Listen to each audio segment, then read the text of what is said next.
আজ তোমাদের সঙ্গে শেয়ার করব আমার স্বপ্ন পূরণের গল্প। প্রথম যখন আমি আমার বাপের বাড়িতে আসি তখন আমার মেয়ের বয়স ছিল মাত্র 7 মাস। আমার বরের মুখ থেকে প্রচুর ব্লাড যেত। ও ভীষণ অসুস্থ ছিল।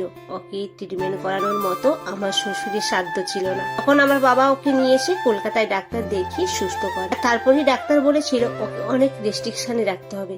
সেই কারণে আর বাড়ি ফেরা হলো না। গেলাম বাপের বাড়িতে। বর বাবা বলল, তুই যখন টেলারিংটা জানিস মেশিনটা নিয়ে বস। এই যে দোকানটা দেখছো সামনে একটাই মেশিন নিয়ে বসেছিলাম। একটু একটু করে কাজ করতে করতে আমার একটা মেশিন থেকে দুটো থেকে 3টে, এই করতে করতে আমার দোকানে আর 6খানা মেশিন। প্রথমে একা কাজ করতাম, বাবা হেল্প করতো, বর হেল্প করতো।